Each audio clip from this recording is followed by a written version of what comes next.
It's so wonderful to see so many friends and neighbors and old friends and young neighbors here tonight. I think that every lady I ever babysat for in this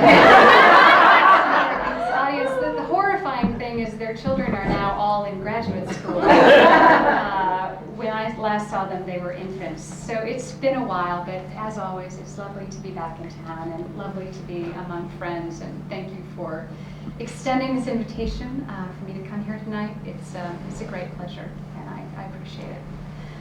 I thought what I might do is basically read a few sections from my book, Breaking the Limit, and then open it up for questions and comments and hopefully the sharing of a few travel stories as well. This was a travel narrative, as Anjali mentioned. I was just coming out of graduate school and rather fried on the academic experience, frankly, and decided that it was time to do something that I had never actually done, which was see my own country, or countries rather. I'm Canadian by birth, but grew up primarily, as you know, here. So I thought that after having spent a few years in the Peace Corps and working in the international community, it was time to see a bit of my own backyard before taking a domestic job for the first time in several years.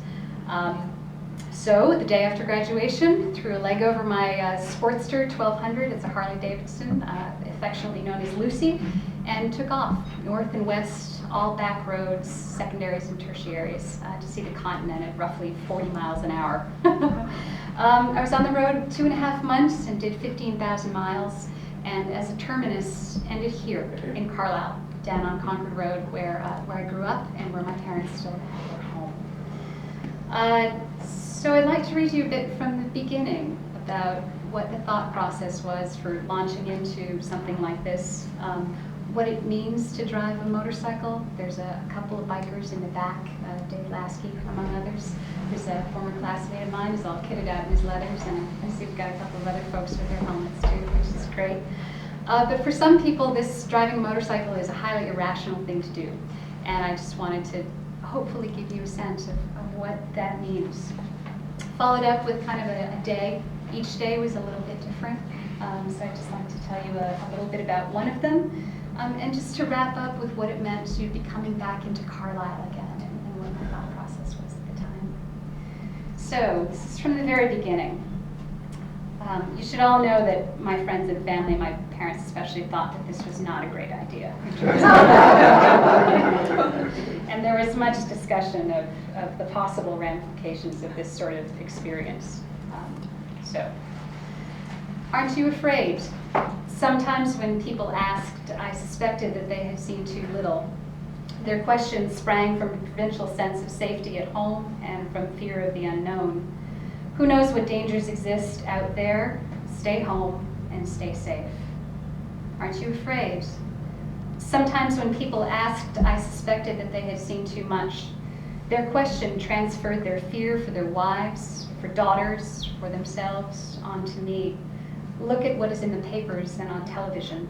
The world is full of psychopaths, deviants, and criminals, to say nothing of long-haul truckers doing 90. You might get hurt, you might be killed. Stay home, stay safe. Aren't you afraid? The question seemed to transcend age and gender, race and class.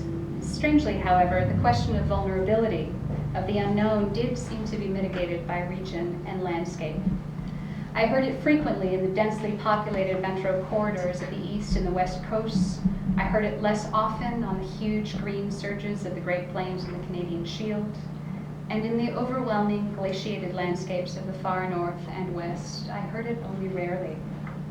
For what is a motorcycle road trip to someone who lives alongside silver-tipped grizzly bears? And what is solitary travel to someone who hauls a living over the rail of a crab boat amidst the churning seas of the Bering Strait? Aren't you afraid?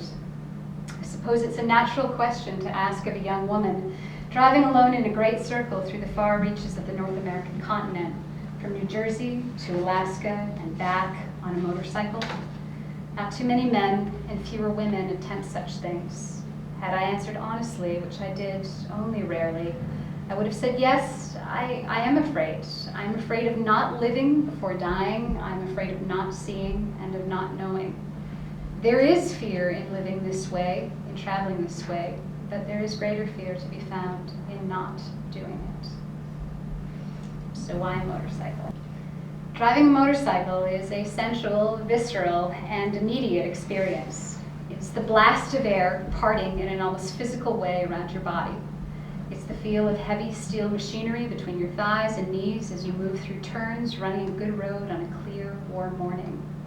It's the taste of wet grass, deep woods, damp riverbanks, and freshly cut hay fields that finds its way to the back of your throat.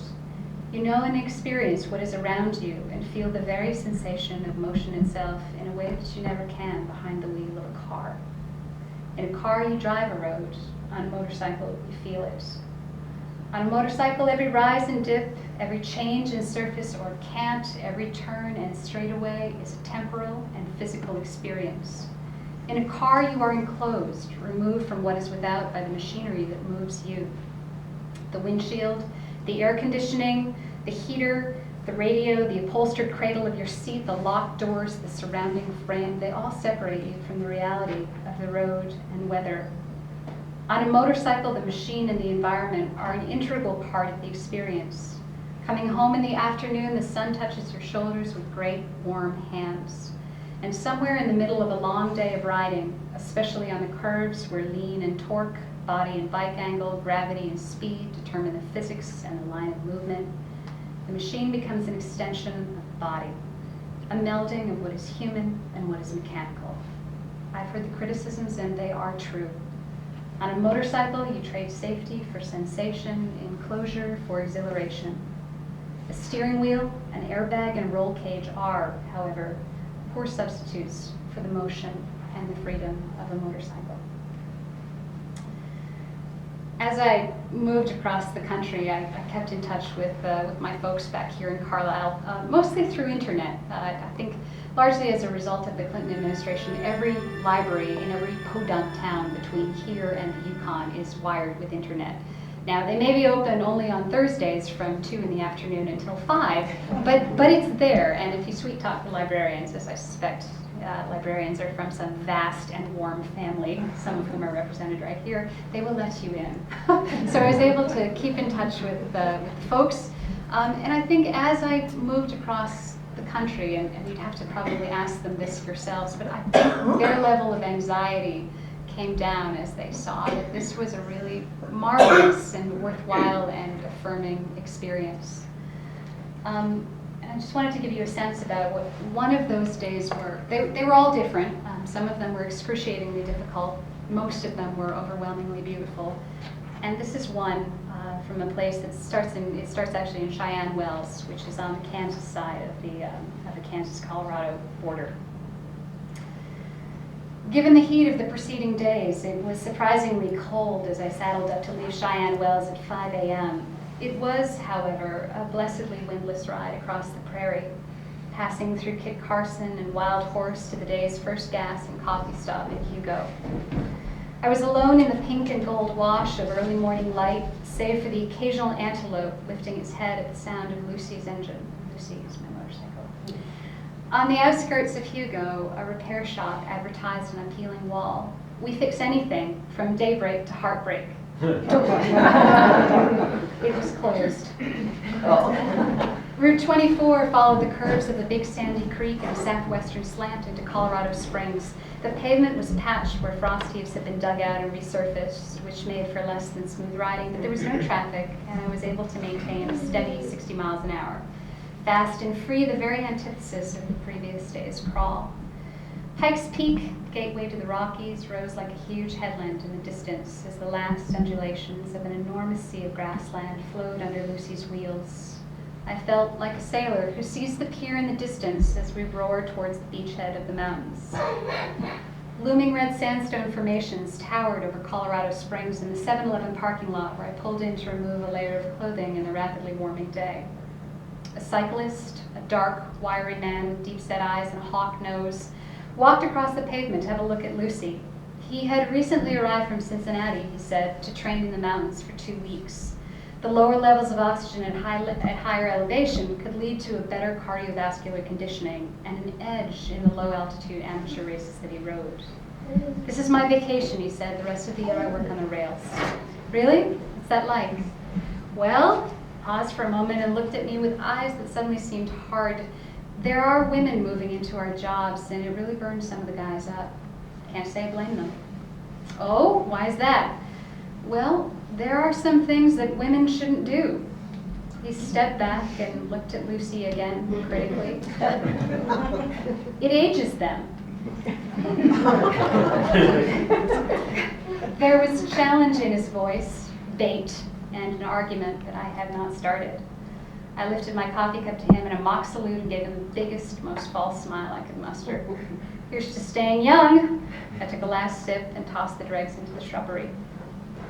A fantasy land of bizarre and wonderful soaring shapes of wind-carved red sandstone, encircled by the softening arms of dark green pinyon pine and juniper.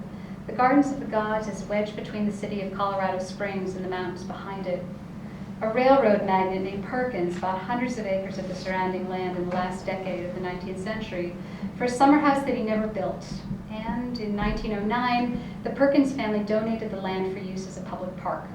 The Gardens of the Gods Park now covers 1,400 acres and is shot through with both roads and hiking trails that bring people to see the strange, bulbous, leaning, and sometimes improbably balanced spires of rock.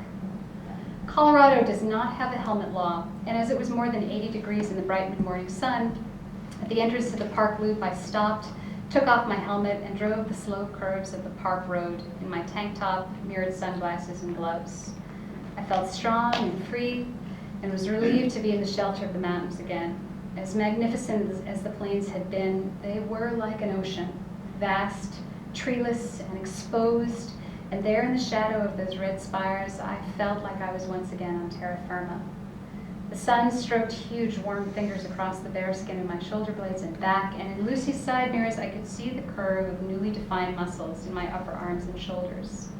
Was it the oxygen deficiency of the altitude that fueled the intoxication of those moments? That feeling of earthbound flight, that joy of solitude, that perception of strength, and the slow, steady heartbeat that drummed in my ears? The insinuations of the cyclist drifted away.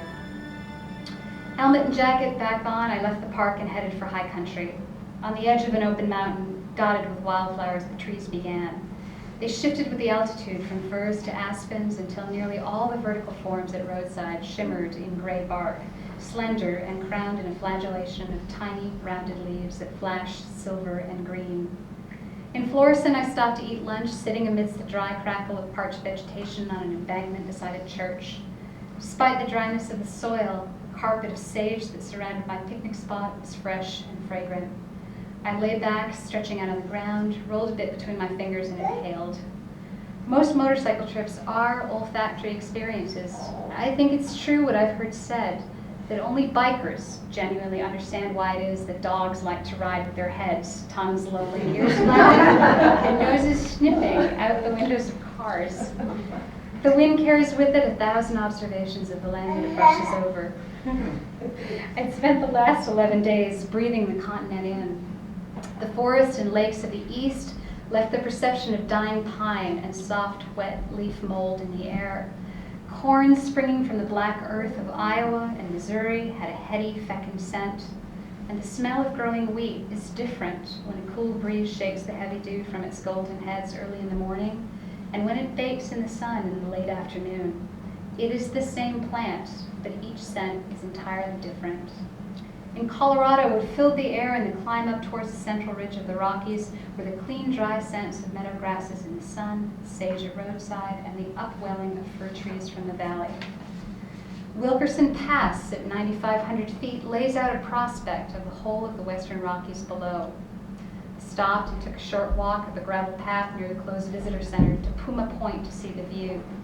Gasping like a rabbit on the gentle uphill grade, my heart jackhammering in my chest, I began to question my physical stamina in air that lacked the oxygen-rich mix that I was used to at lower elevations.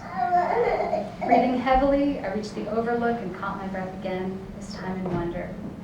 The valley below commanded the middle distance and was perhaps 50 miles long and 30 miles wide.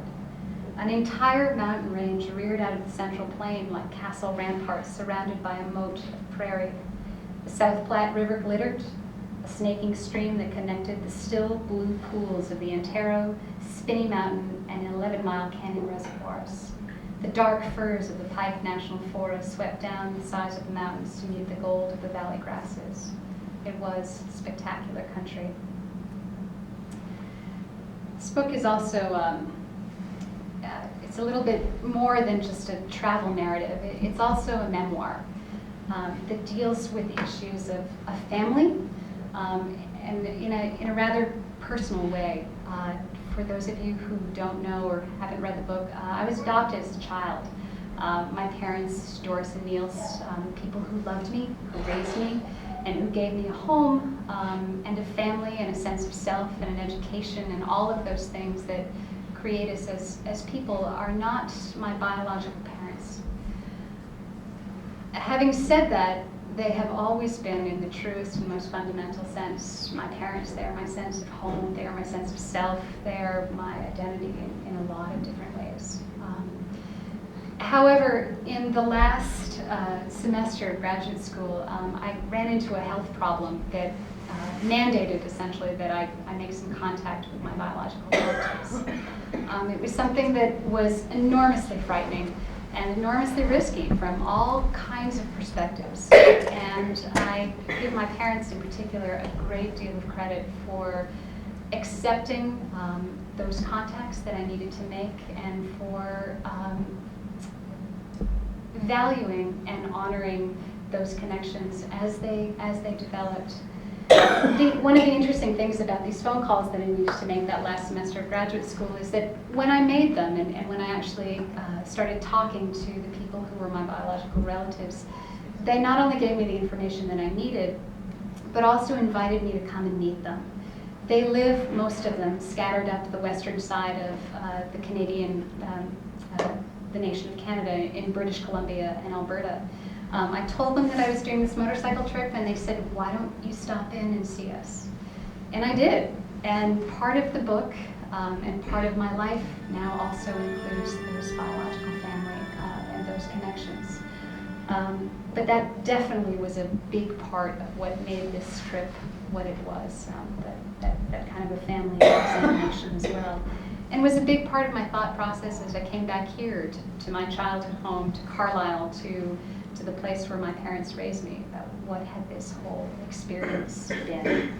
So this is from the last day, coming back through Shelburne, Massachusetts, right down Route 2, through Concord, and back into Carlisle. An antiques barn outside of Shelburne advertised hot coffee, and I pulled over for the mid-morning jolt of caffeine and also to slow things down. In less than 2 hours it would be over, and I wasn't ready.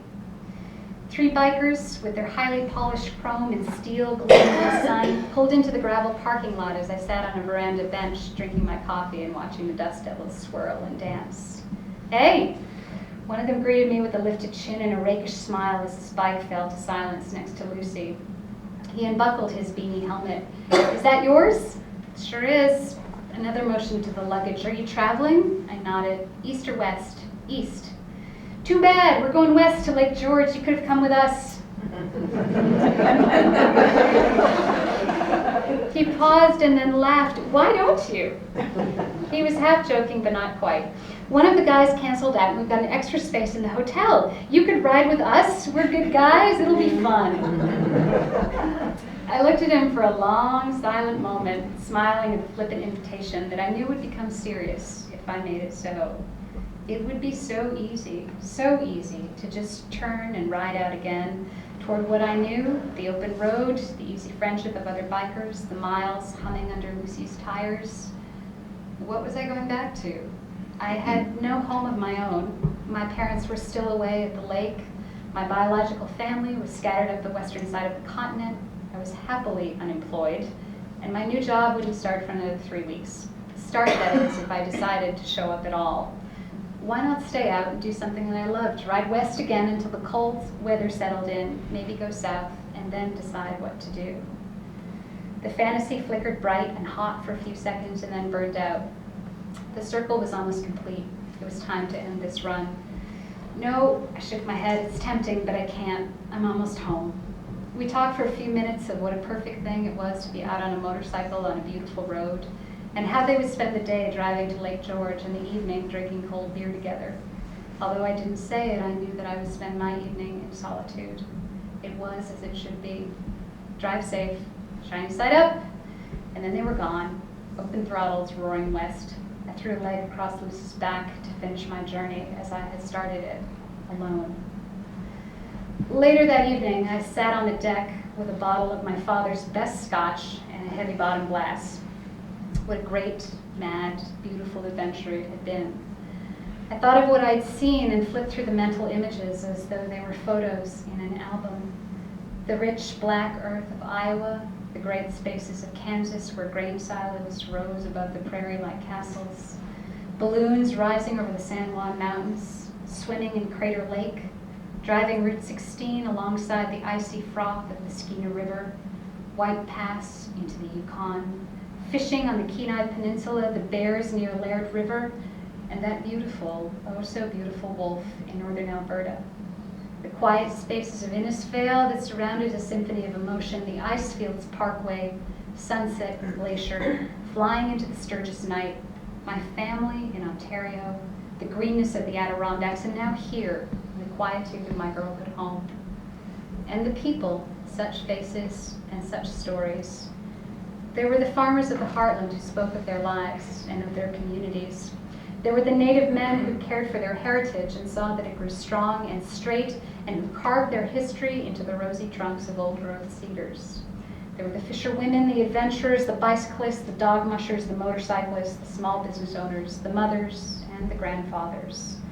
There were the individuals who would touch my trip and touch my life. I remembered Sue, a waitress in New York who gave me a kind word and made me believe in what I had begun. I remembered a woman dying in a field in Illinois who told me everything I needed to know about how fast the road and life itself can change. Then there were the Charlies in Nevada, who reminded me to recognize the reemergence of the census. There was Grant and Todd pulling up fish and nurturing a friendship. There was the tiny Japanese woman, Kisael, on her huge adventure. There was Dale, who had allowed me to be free and irresponsible and to dance for just one night.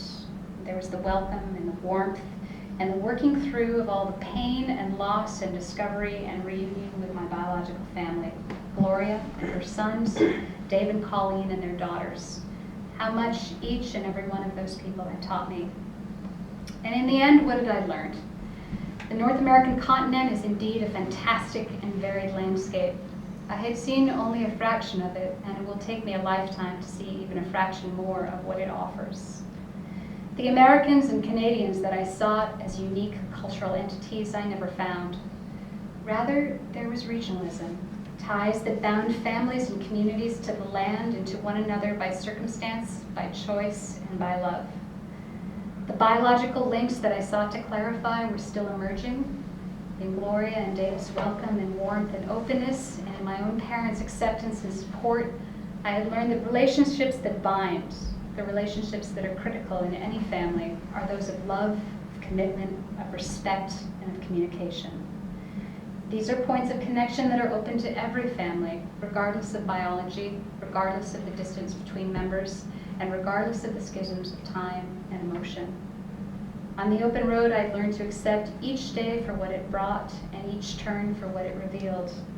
I learned something of strength and stamina, something of vulnerability and loneliness. I had learned when I had reached my limits and when to push on. I learned how to listen to both my machine and my inner voice and to pay attention to what they suggested. Rather than looking to find myself, I learned how to lose myself in the road, to take each moment for what it was, and to open my heart and eyes to what surrounded me. In a great circling loop, I learned how a sense of self and heritage is necessary, and that a stronger future can be built by confronting the past and all its present manifestations. I know now, better than I ever did before, that openness is more powerful than secrecy, that truth can bring love rather than incrimination, and that there's little that cannot be explained or forgiven if asked. and there are a few things that cannot be found if searched for. Thank you.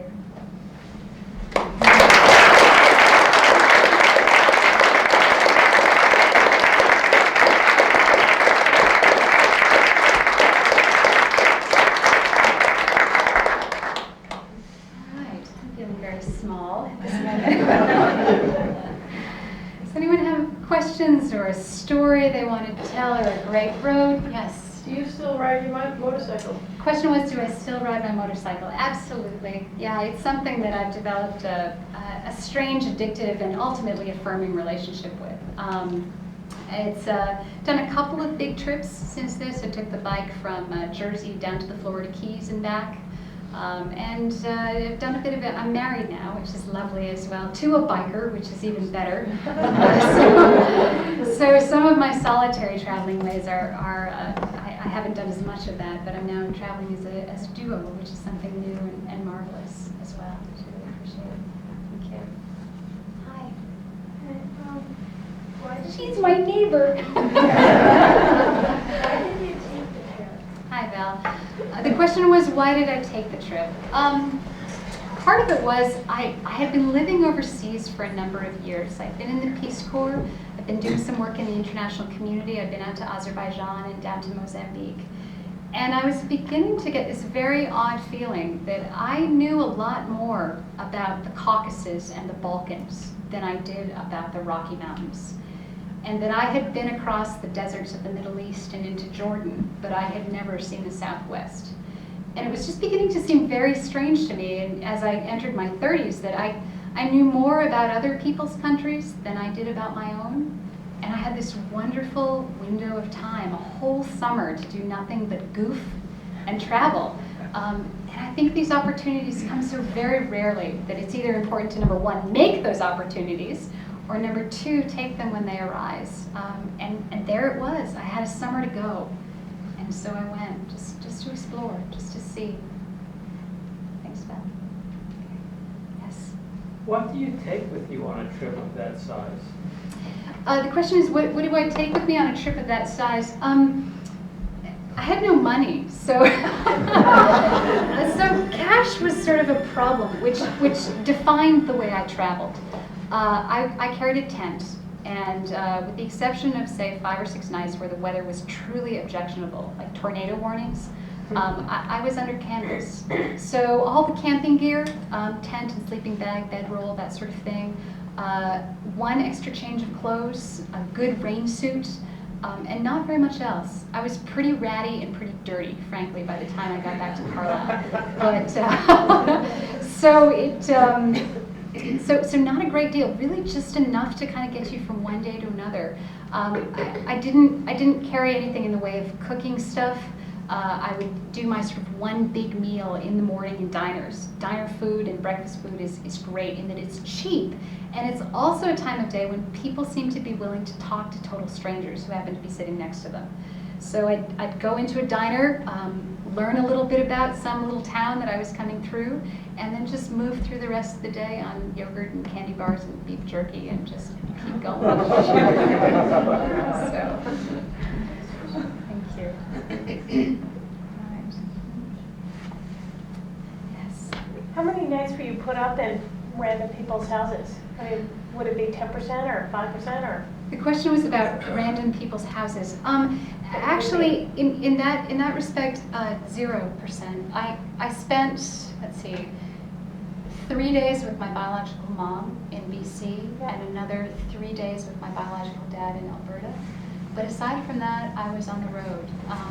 The one thing that I did promise my parents and my then boyfriend was that I would actually find designated campgrounds, like national or provincial parks or private campgrounds, and not just put up a tent on, Farmer Ted's back 40. So with that kind of nod to their concerns about safety, I was pretty much in a tent all the time. A couple of nights in a youth hostel, but that was about it. How frequently did you check back in with people every night or once a week? Or? Yeah, the question was about checking back in. Every 2 or 3 days, stop in and drop an email.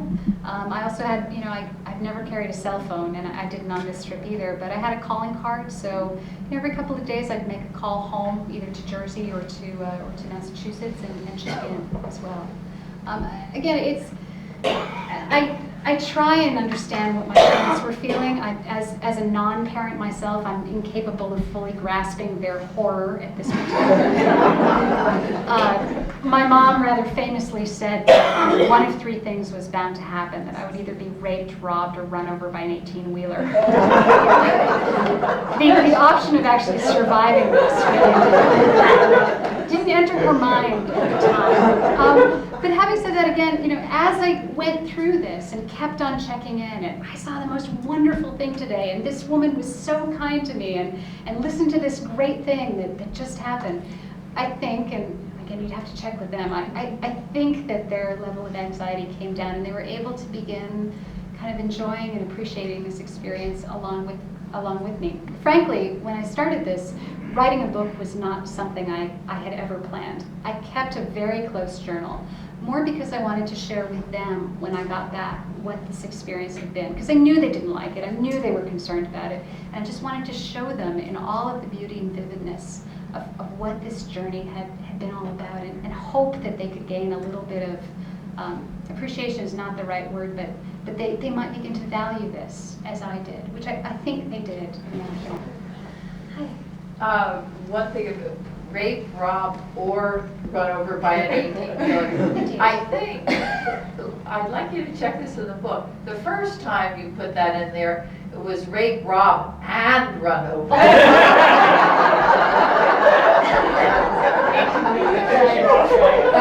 Actually,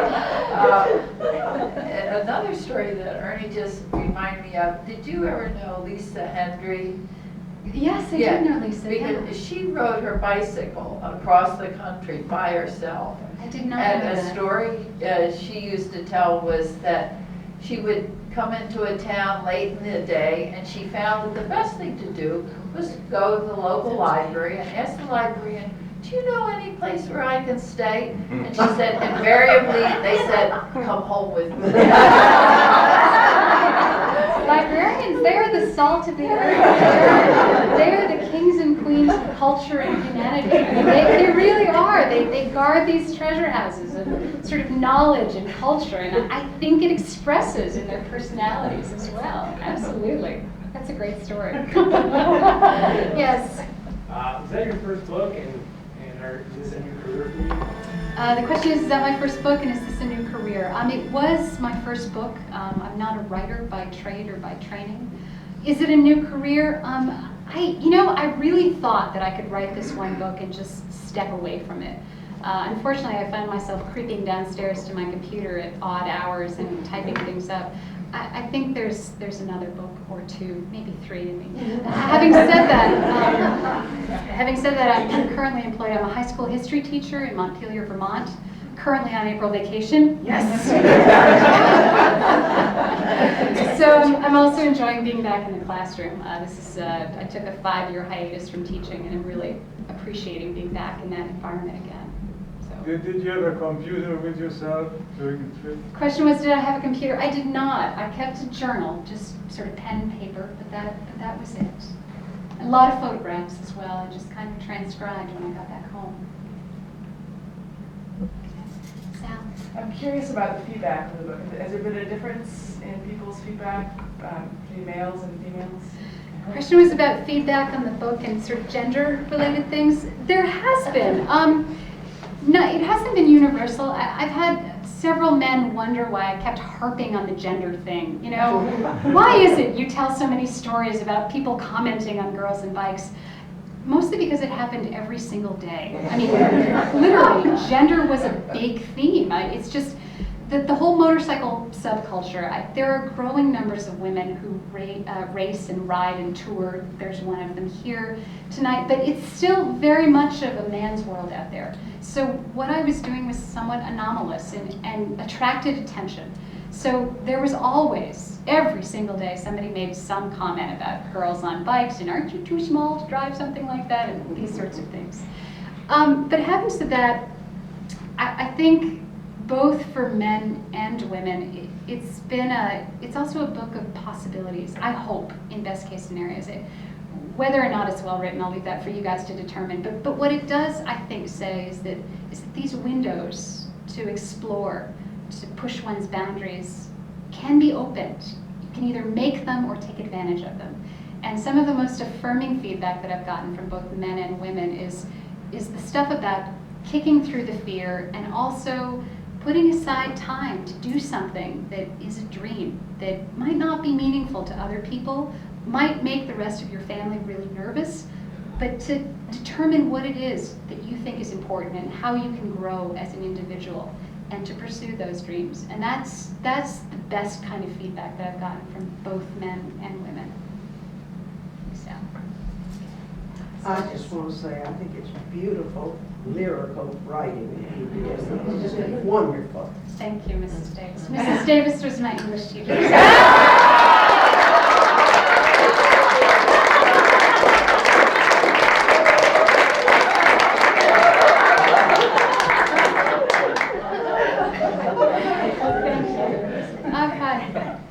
I haven't read your book. Okay. Even though I have a copy of it. Sign. A signed copy. When I commute, I do a 1 hour commute every one way. I fantasize, I think by myself, I don't have a radio working in the car. What were you doing when you were by yourself? What were you fantasizing about? What did you think about? Did you philosophize about things, how you would improve the world? Or, you know, what was it? What was the state of your mind as you went through? You know, if you were by yourself, that's it. Yeah, it's a great question, and the question is about, you know, what does one think about when you're on a motorcycle for 8 to 10 hours a day by yourself with no radio? Part of that question is answered simply by the focus that is needed to ride a motorcycle. It's a very unforgiving kind of travel in that, and I don't want to frighten any moms out there, but there is really no such thing as a fender bender on a motorcycle. If you put it down, you're going to get hurt. And I think that all bikers ride with that sense of awareness, which doesn't necessarily mean paranoia, but it does mean awareness that you're watching the road, you're watching for animals that might dart out, you're watching for that, you know, soccer dad on his cell phone who just doesn't see you as he makes that left-hand turn across the intersection.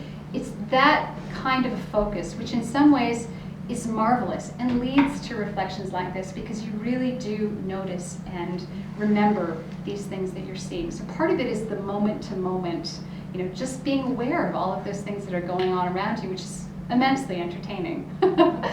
But the other part of it is indeed there's a lot of time to think and to philosophize and to question about, you know, what is this life that I'm living? Not just in the temporal kind of day-to-day, here I am on a motorcycle, but more the big picture. You know, where am I going? Not just in this huge circle, but just generally in life. What are the priorities? What do I love? What do I care about? What do I want to build? And I think that so many of us, and I know I do this now, we just get so wrapped up in the day-to-day things, the papers that need to be corrected, the grocery shopping, the lawn that needs to be cut, the bulbs that need to be dug, whatever it happens to be, that often there isn't time, psychic or just temporal, to kind of think about the larger philosophical questions about who one is and why one makes the choices that one does. And I think another thing that experiences like this do is it opens up that opportunity in a psychological sense to really ask some of those big questions about why am I making the choices that I'm making? What is my responsibility to my community, to my world, to the family that I have, to the family that I wish to create, to my friends, these sorts of things. And it is a really marvelous opportunity to do that. I'm not sure if that answered your question. So you I write also a book on philosophy as well? I think Robert Pirsig, who wrote Zen and the Art of Motorcycle Maintenance, took care of that. But I hummed a lot of old Eagles songs for Yes. I can imagine it to be incredibly relaxing to just sit on a big motorcycle all day long, but how did you make the time to exercise? Because that's just as important to keep your body strong. And, you know, did you get off your bike for an hour a day, or did? I definitely made, part of this also was really to explore the continent and to see the sights and to do a bit of day hiking and to visit museums and to walk the beach and these sorts of things. So I definitely made the time to get off the bike and do other things. Now, having said that, however, I'm a runner, and I brought my running shoes with me on my bike, thinking that, all right, I'll finish 10 hours on a motorcycle and get off and go for a nice jog. It never happened. It's a very physically demanding thing to ride a motorcycle for that period of time, which is not to say, well, let me rephrase, it is painful for the first couple of weeks. It's kind of like taking up jogging or marathon training or something like that. Until your body gets used to that sort of physical activity for long stretches of time, it hurts. And you need to also respect your body telling you when to stop. That's really important from a safety perspective. But having said that, even as I got farther west across the country, and I was a month into it and 2 months into it, it still remains a physically demanding thing. It's not that you have to carry the bike or muscle it around, but you are riding that motorcycle, it is very much a physical thing. You don't turn, you lean on the bike. And it's that constant body correction for wind blast, for passing trucks, for just the corners on the road, that it's almost like spending your entire day doing Tai Chi. So I was in pretty good shape when I came home, even without the jogging. Is that better? Yeah. Okay. Yes.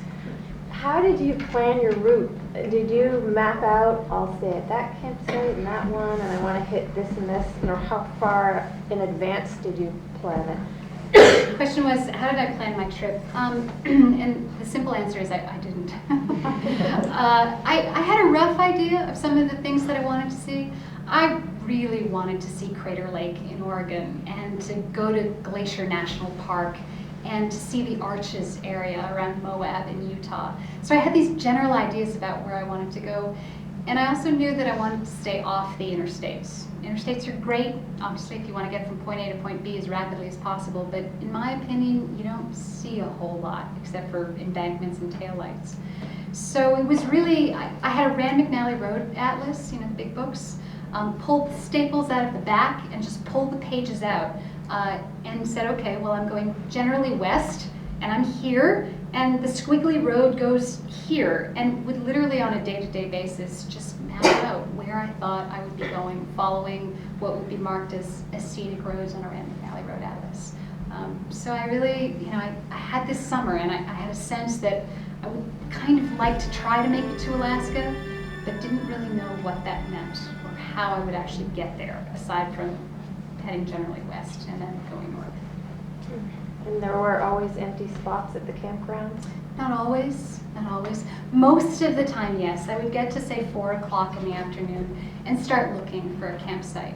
But one of the good things about rolling in on a motorcycle is it doesn't take a whole lot of space. And the kind of tent that I had was just one of those lightweight backpacker tents. Right. So even in campgrounds where I rolled in and they were totally packed, I could usually find someone who would agree to share their space with me. Just sort of look miserable and filthy, and people again sort of open their doors for you.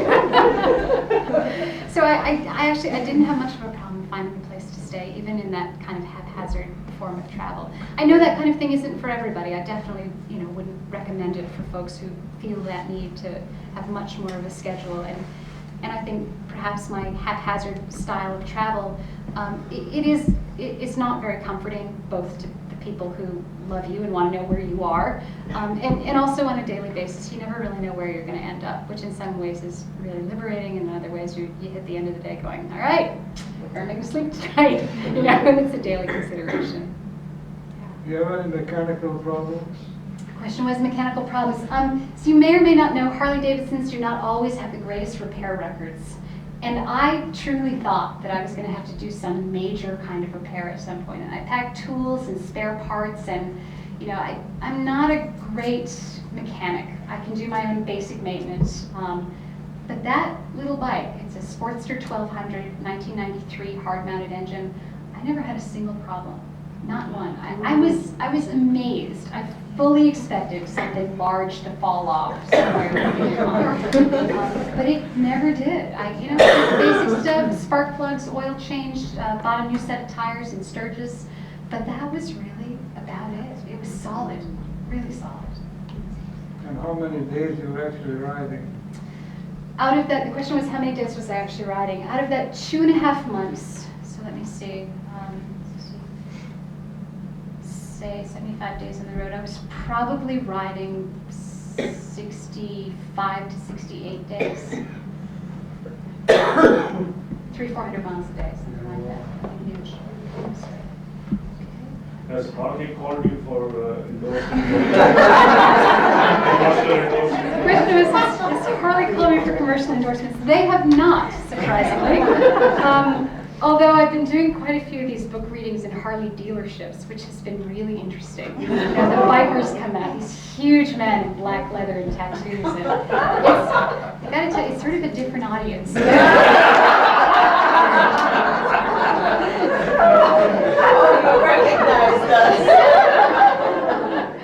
But, and a little bit of a different atmosphere as well, but a lot of fun, a lot of fun. But no, Harley has yet to call for the endorsement. Yes. Speaking of clothing, did you wear full leathers? Question was, did I wear full leathers? I did not. I have a leather jacket, and I just had, for wet and windy weather, that sort of thing, I had a good set of Gore-Tex rain pants. I would now I have a pair of leather pants, which I love and are much better. I highly recommend them if you're a biker as well. But at the time, I did not.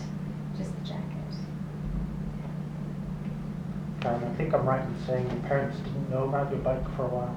Could you tell us a little more about that?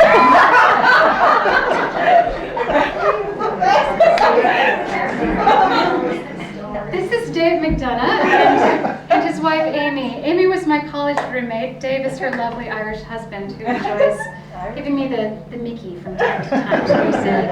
We met in university, and Dave and Amy know most of my dirty secrets. And this is one of them. That for many years, the first bike that I had was a Honda scooter.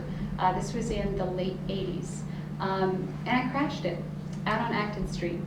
And actually, Mrs. Stickler, Mrs. Zelinsky, that's right. It was Mrs. Zelinsky who peeled me off the pavement that day. And my elbow basically exploded. It was messy. And I spent months with surgery and physical therapy, and it was bad. I fully admit that. And on that day, my parents, my mom especially, developed a deep and abiding hatred of all vehicles that had less than 4 wheels.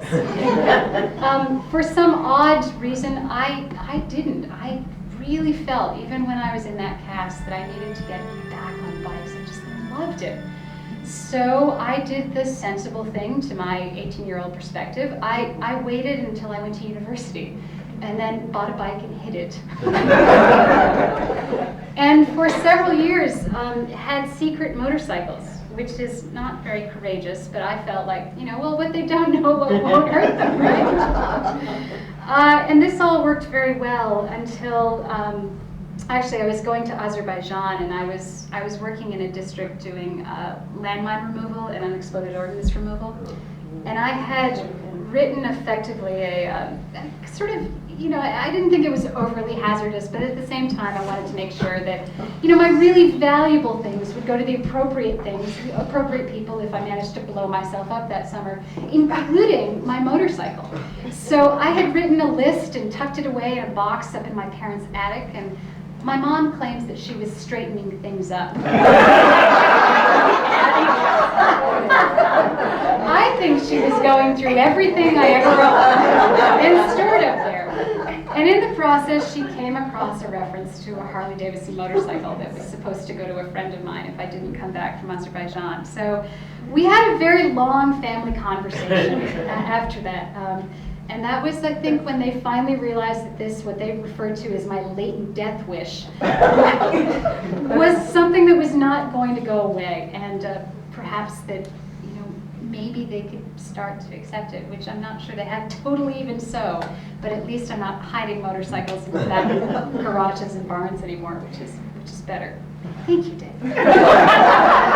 Some others.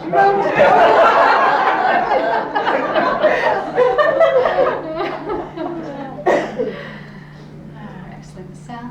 You go into great detail about your interactions with people along the way, and I was wondering if you heard from anybody that's just randomly picked up the book and contacted you? Question to people who have randomly picked up the book and contacted me, that there have been a few folks that, not so much kind of the random interactions, but people that I spent a period of time with. There were some guys, the Charlies out in Nevada. I've heard from those guys.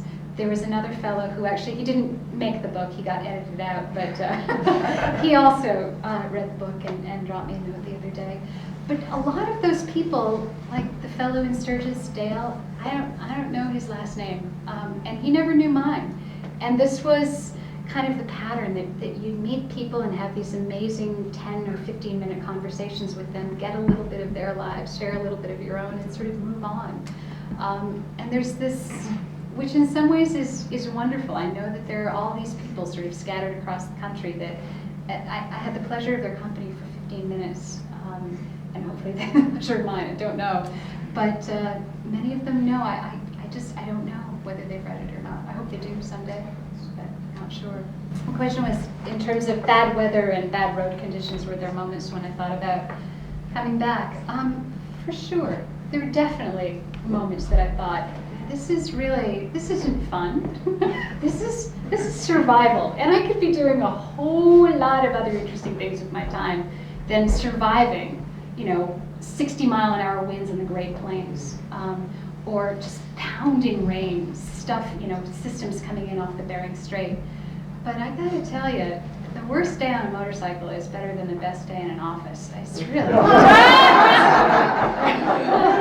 And there's always that sense that, all right, at this very moment, this is intolerably bad. And I need to pull over, get a cup of coffee, dry out a little bit. But there's always that sense that tomorrow, the redwoods are tomorrow, and that's where I'm going. And so there's that sense of you just keep moving through it with the understanding that it's going to be beautiful again, and it always was. Did you have any fears or apprehensions other than as you were describing? Fears or apprehensions? Yes, certainly. I mean, starting out on this, I had done a grand total of one long weekend trip on my motorcycle before. That was the extent of my long-distance motorcycling experience. So even to me, and this would come as a great shock to my mom, it seemed like a somewhat irrational plan to get on a motorcycle with no experience and to drive to Alaska. There were moments that I just was not sure that I was capable, or that my bike was capable of handling a trip like that. There are the conditions and the concerns, I think, that apply to solitary travel, and solitary travel for women especially, that at least before I started, I was a little nervous about. What was that going to mean to be a solo woman on a motorcycle in the middle of the Yukon by myself, and what would I do if something went wrong? But at the same time, I really feel, from a philosophical perspective, that it's so necessary to explore and to push one's boundaries, and what the teachers in here call proximal learning, to understand where you are and to try and grow a little bit further. And for me anyway, that growth, that exploration, that new sense of vision is worth suppressing all of that nervousness and fear and just kicking through it and going. I'm not sure if that answers your question. Oh, absolutely. Okay. Good for you. Did you have a windshield on your bike? Did I have a windshield on my bike? I do. It's a 3/4 windshield, which is not enough to sort of take all of the wind blast, but it takes some of it off your chest. So that. Any bugs? Oh, lots of bugs. I drive with a full-faced helmet.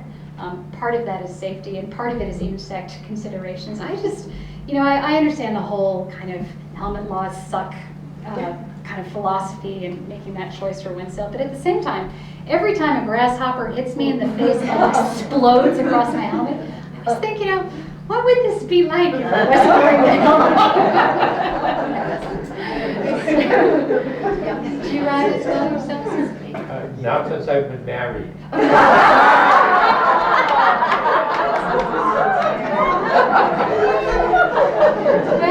Well, But his 3 kids have. there we go. Excellent. Anything else tonight? Any good stories that you had to edit out that you wish you could have finished? Any good Come on, it's a stories? good funny one. Oh. Any good stories that I had to edit out that I wish could have been left in. You know, this was, again, not being a writer and taking my first whack at this. I just wrote my first draft. A lot of hard And work. by the time I was done, it was 800 pages long. It was like, I'd written sort of War and Peace without realizing it. Much less good. So one of the things that I really, before even going into this process, I made clear with my publishing company is I needed an editor with basically a machete, you know, who would come through and whack it out. And the woman that I worked with, her name is Peternell Van Arsdale. I sort of had an up and down relationship, but at the same time, one of the things that I really valued about her was that she could take, you know, what she called my gender polemic, and 5 different stories and say, all right, this is the one that really makes the point the clearest, and sort of weed out the rest of them. So are there stories that are not in there? Absolutely. She called it the gender polemic. Yes, gender polemic. But at the same time, I think what was distilled all of that is it loses some of the details, but it gets across the points, I hope, that I was trying to make. This question was about diversity and travel and how to bring that back into the classroom. What I try to get across to my students is just the incredible diversity of the human condition, not only in the international perspective, but also in the domestic perspective. For those of you who don't know, I live outside of Montpelier, Vermont, but I teach in Montpelier itself. And Montpelier is about as close to the socialist kingdom as you can come. It's very sort of lefty, pinko, liberal, you know, and I love it, it's great. But, you know, in a community that votes overwhelmingly for John Kerry, it's hard sometimes to explain to my students how people like Karl Rove find resonance in other parts of the country, and large parts of the country as well. So I think traveling, not only for me, but for folks generally, is a great way to try and understand just the incredible diversity of opinions and outlooks and geography and culture and community that shapes how people are. And I try to bring that to my class, not only my own experience, but also to encourage them to get out and to see. You can always come back to Carlisle or to Montpelier or to wherever. But I think it's so important to go for a little while at the very least and just see some of the magic and the diversity that is out there as well. Now I say this with philosophy, but at the same time, you know, one of my seniors, her mother called me the other day. My daughter has just announced that she's taking a year off and she's going traveling, and I blame you. You know, when the philosophy becomes reality, you know, and you encourage kids to step outside of their comfort zones and their boundaries, you also have to hopefully help to educate them about doing it sensibly and understanding risks and responsibilities as you go out there also.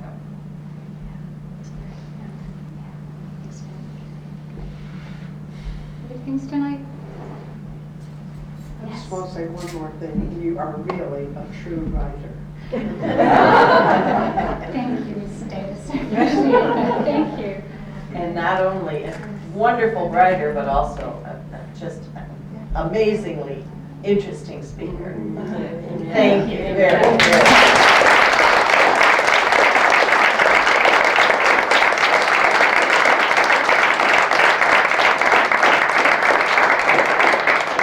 I just want to finish tonight by saying thank you to this community. I have been enormously fortunate and blessed to have grown up in your company and in your presence and under your tutelage, and with your love and affection and support. And if I do things that are interesting to you, it is a direct result of what you have given me as a community, and I am very appreciative of that. Thank you.